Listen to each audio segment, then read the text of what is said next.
So after a morning of somewhat more focus on theory, we're now going to go kind of from sound to things. Peter von Satzger is a social media director at Viacom, and he will tell us a little bit about some concrete examples on experiences and challenges and other things for the next, let's see, what can I give you, 35 minutes. See if you can make that happen. Warm hand for him. All right, thanks.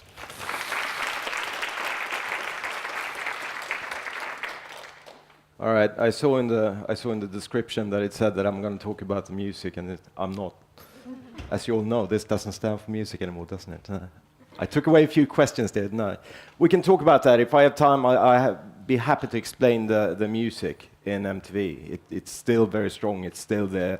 It's just not music videos. They moved to internet. I'll tell you about that later on. All right. I heard whispers. I was sitting there, and I heard whispers in the background, just behind me, that, yeah, you know, the youth thug group, that's not me, is it? So, it is.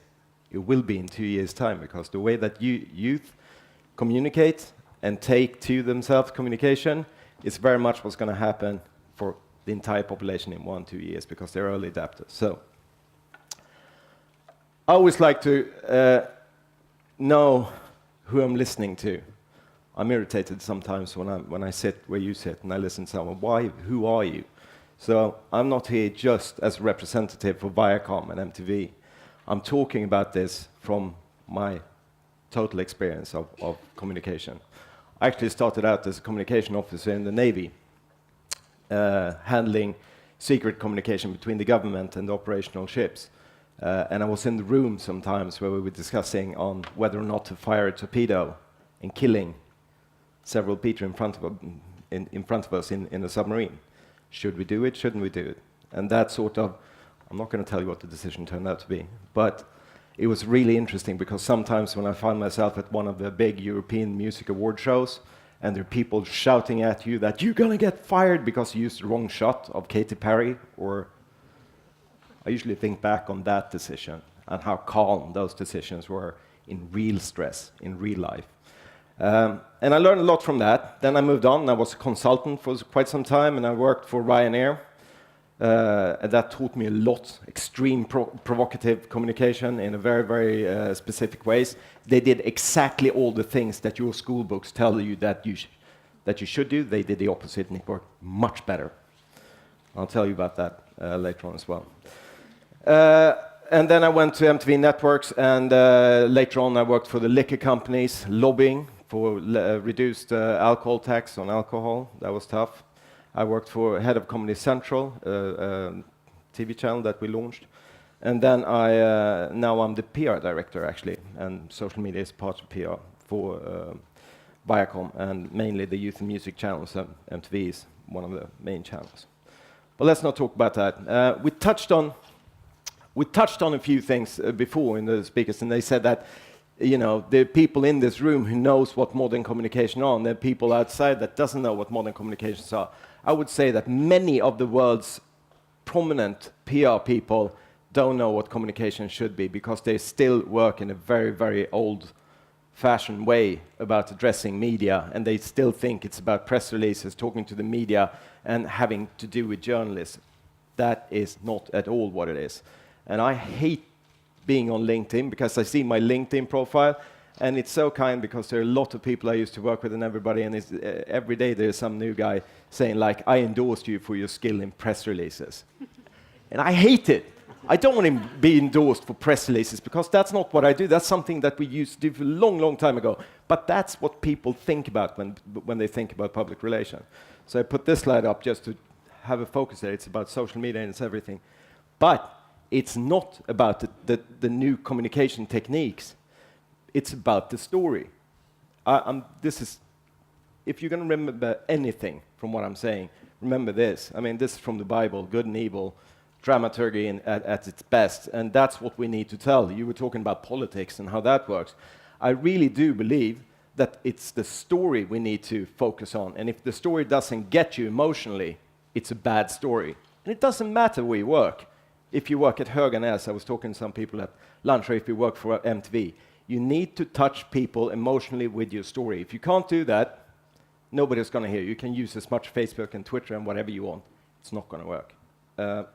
Because we had several different, we've had the fax, we have had the telegraph, we've had the computer, we have smartphones. Lots of inventions has passed over time, but it's the story still is going to be what we talk about. All right, moving on. So let's look back a little bit to the evolution of communication. Why is there bird? The Swedes might know it. The English people probably not. This is actually pause bird. It's 8 o'clock at night. This is back when I was young. Fame, great youth show, is about to air, and there's nothing on television. So the government decided that when there was nothing on television, you should educate the population. So you had the pause birds. 1 week had a specific bird that you had to sit and watch before the show actually launched. And then you could hear the bird tweaking, saying like, "Yee!" And you know that's the stone falcon. You educate the population. I remember this. This is not so long ago. A lot of things has happened in this, and I tell you this because I need you to remember that everything has exploded in the way we communicate. Back then, we had 2 public channels. If we made one of them with one story, everybody, schools, offices, everywhere, the next day, they were talking about this. Some of you probably remember Jakob Steg, again, those kind of entertainment shows. If you were on that, everybody knew you the next day. So, but it was really hard to get a position to go in there. Now, it's a floor of different kind of media. It's really easy, in a way, to get your story told by somebody. But you can be in the morning sofa in TV4, one of the biggest TV channels in Sweden. And you can come to work the next day and they say, "Oh, were you there? I didn't see you." Because the choices of what they watch is so vast that you need to be on multiple platforms at all times in order to be heard. So it's a much tougher job, even though it's easy to actually get the placement. It's a much tougher job to do that. Working in the television industry, we don't talk about TV anymore. We talk about multiple screens. TV is dead. It's been dead for quite some time. It's not dead per se. It's actually climbing, viewing.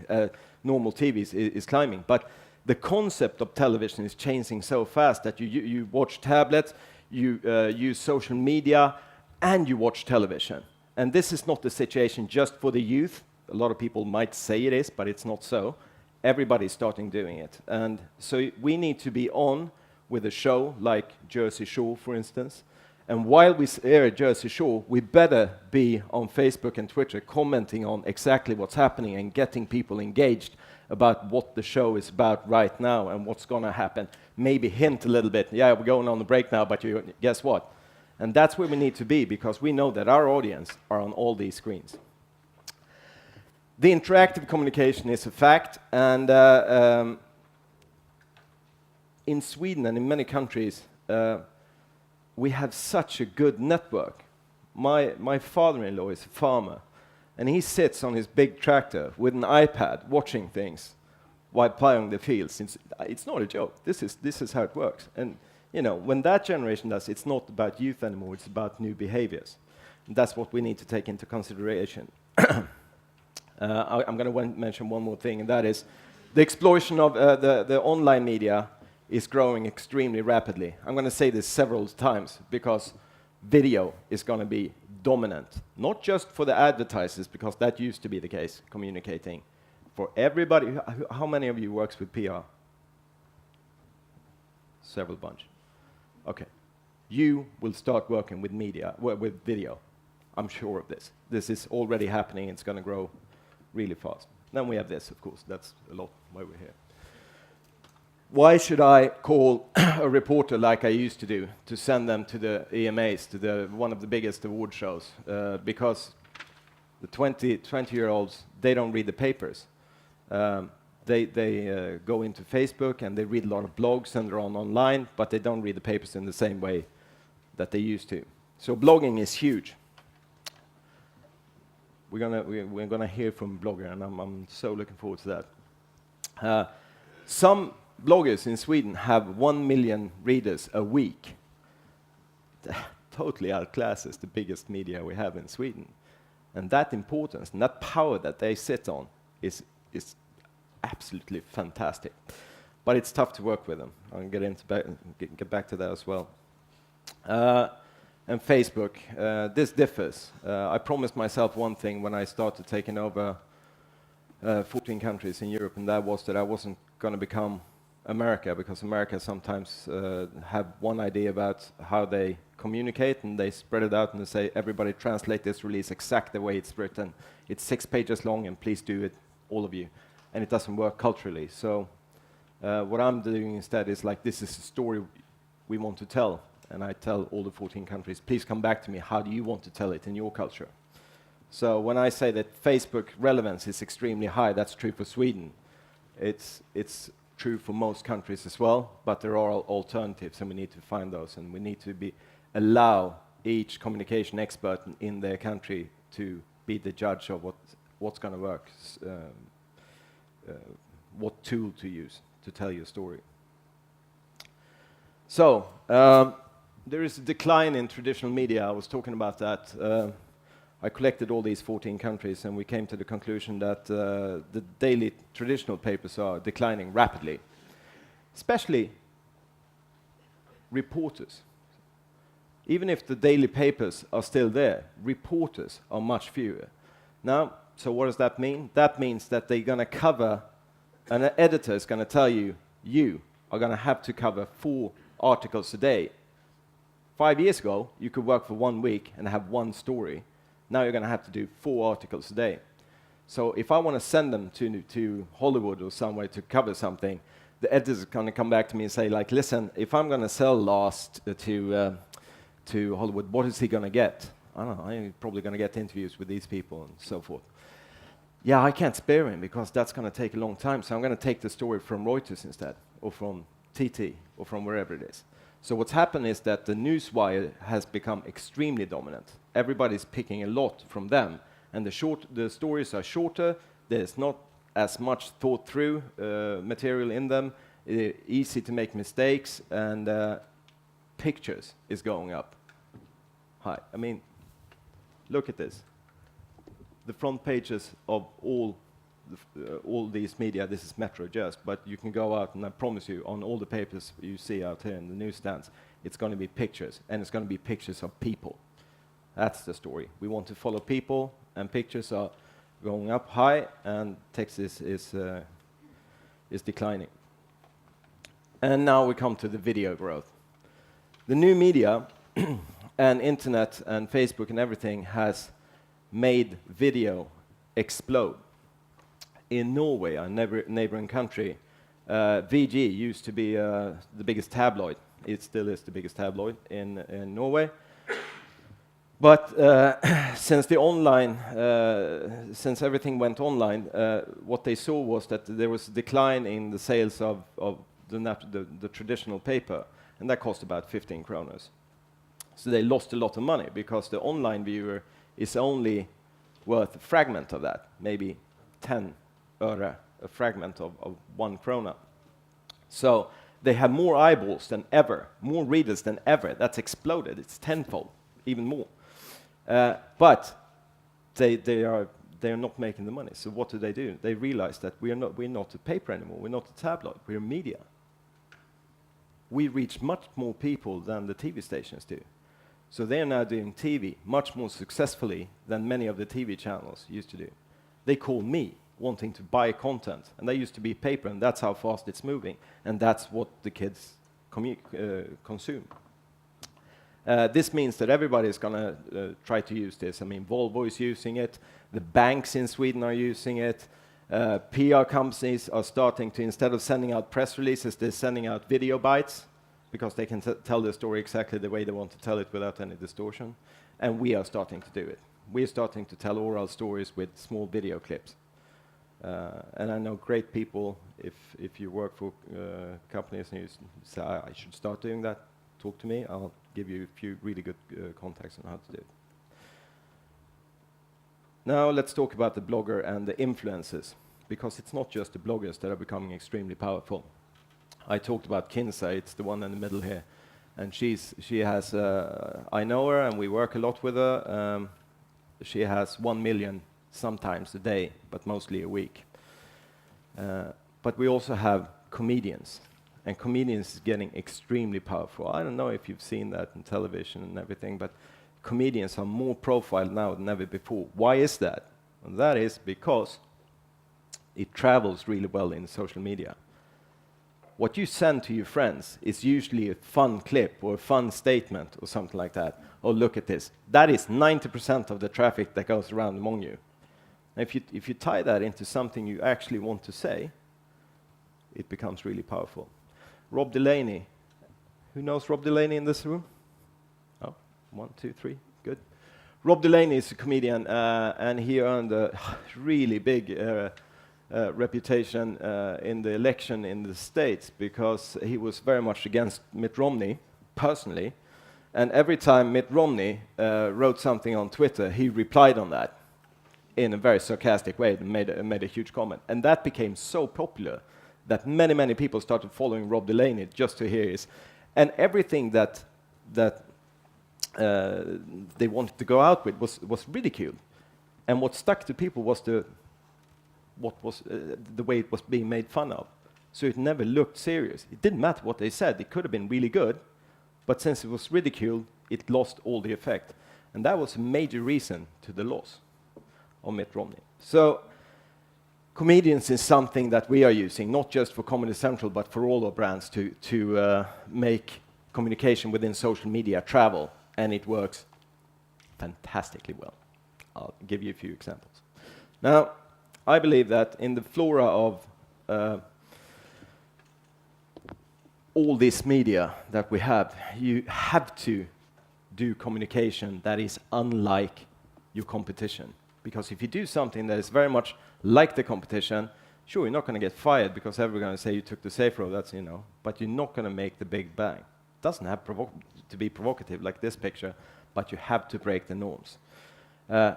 Why? Well, because the new tools of communication, the new techniques, they like stunts. They like to send stunts around, and the bloggers like it. The bloggers are really hard to reach because they only take what they're interested in, or if they can get a really good gift bag. It has to be something that's in it for them to do. Otherwise, they will ignore you. And if you break the norms and it's somehow provocative or interesting or funny, that's when you have a good chance of doing it. And they influence media. So media, from having used to go to, we don't do stunts because that's just a way for you to want me to write about what you want me to write about. To go like, do you have a stunt? Because that's what gives the high click rates, and that's what earns money for the media. So you have to break the norms in your communication. And once again, you have to tell something with emotion. Create laughter, create fear, anger, something. Otherwise, it's going to move away fairly quickly. So how daring can you be? I used to work for Ryanair.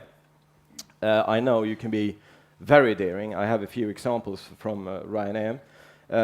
This one, well, let me tell you about the first one, because that's a perfect example. It's a female rally about equal rights for sexes.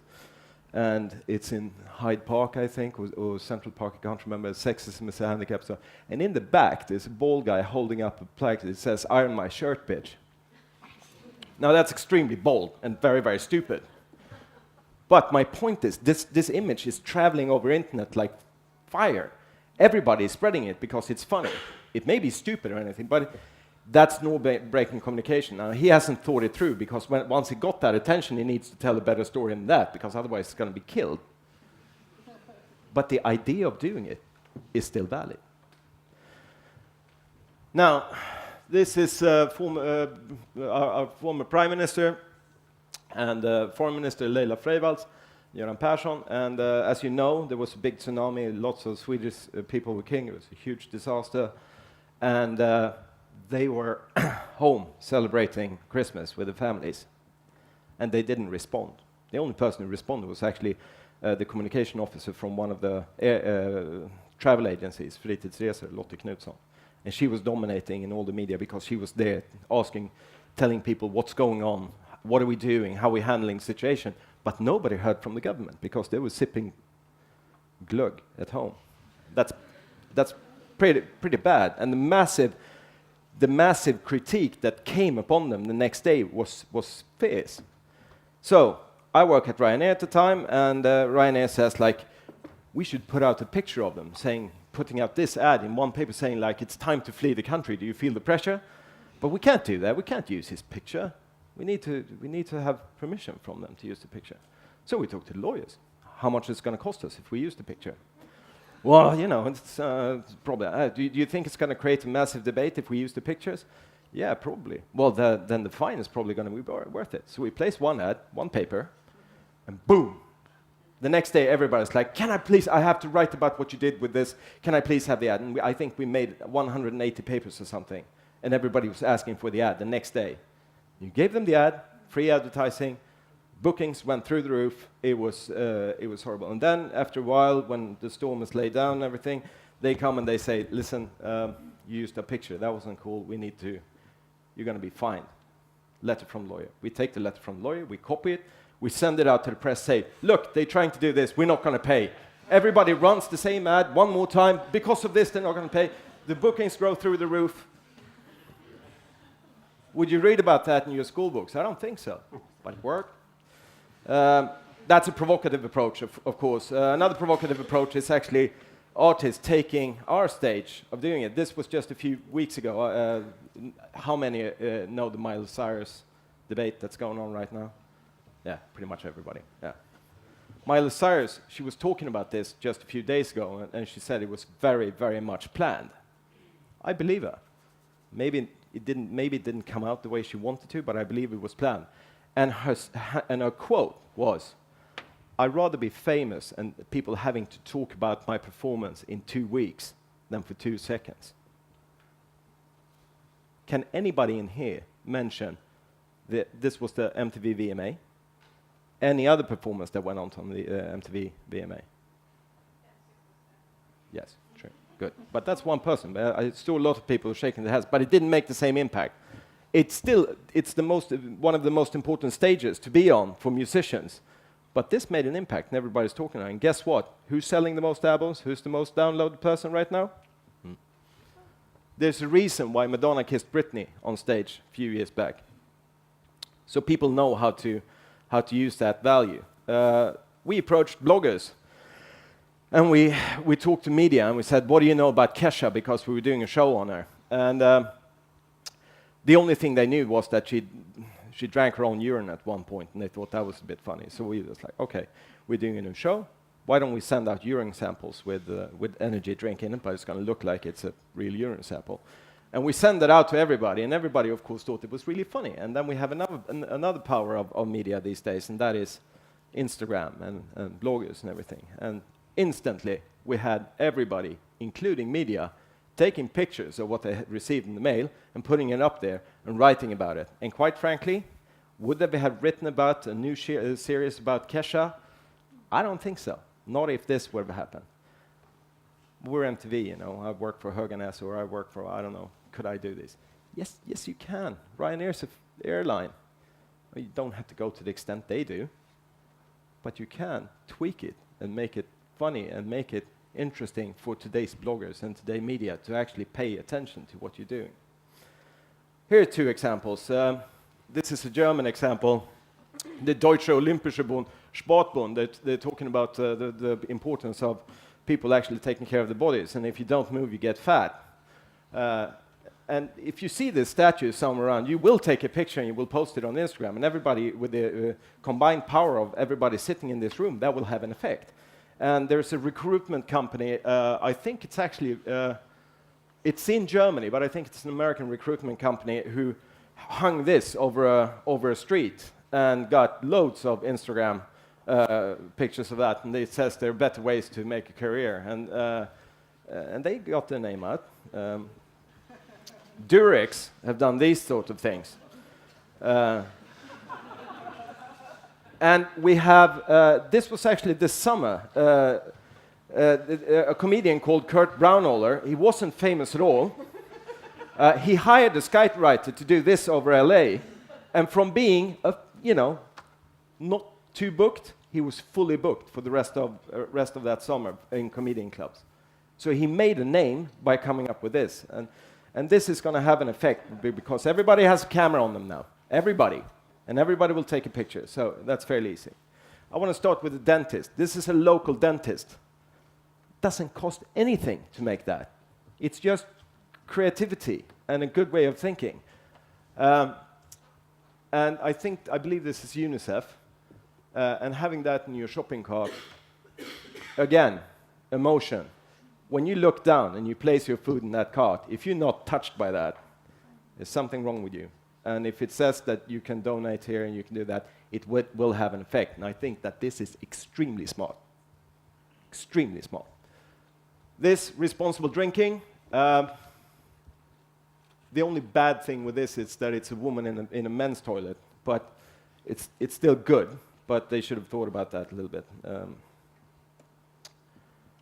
We did other things. We were faced with the problem of communicating the last season of Jersey Shore. That had already been communicated everywhere because it's already happened in the US and everybody picks up that story. So 2 months later, when it was my time to do it, I was like, we need to get good press on the last season. I was like, everybody's already written about it. What the hell are we going to do? So we made tombstones with RIP, rest in peace, Jersey Shore, and we had a hashtag Pump in Peace on it. And we placed it at universities, at schools, busy streets, everywhere. And people were starting throwing flowers on it. They were taking pictures. The Instagram went wild, Twitter, everything. People taking picture of themselves. People who know Jersey Shore would get that. But this was extremely cheap. And it was a story that wouldn't have been a story, but we added a value that the people liked. And in that sense, it became a good example, and it actually started the movement. We engaged people. Then we did something that I'm extremely happy about. We have a show called Catfish. And Catfish, for those who don't know, is the people hiding behind a false profile in social media. And we have an entire show around this subject. There was a film, and we used the guys who made that film, and they did an entire TV show on people who are dating for over a year online. And it turns out that the person they're actually dating is not the person they pretended to be on social media. The problem was nobody in Sweden and in Europe knew what a catfish was. So we did this. Who's who on Facebook? Is this, for example, really Pete Bauman from Sydney? MTV asked us to launch a new show called Catfish, the TV show. The problem? We realized that a lot of people didn't have a clue that a catfish is someone hiding behind a false profile on Facebook.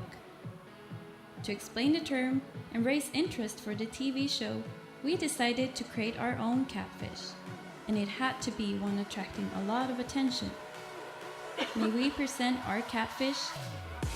Steve Angelo, the famous DJ from Swedish House Mafia.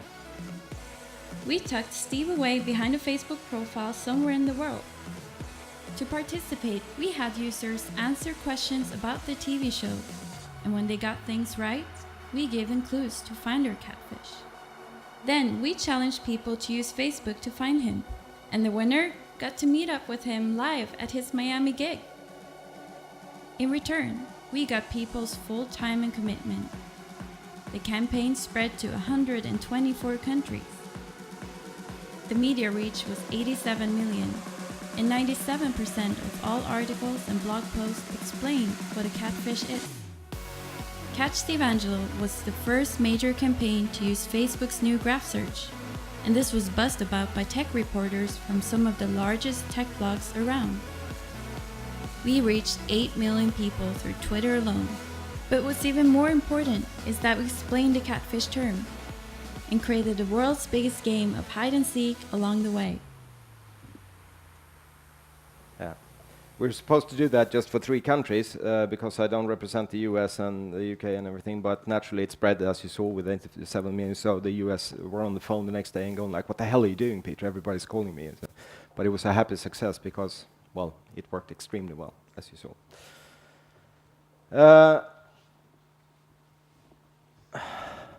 Do I have time for one last thing? 3 minutes? I'll actually use this as an example of a perfect example of what I wish we could do sometime, and it has to do with fast response.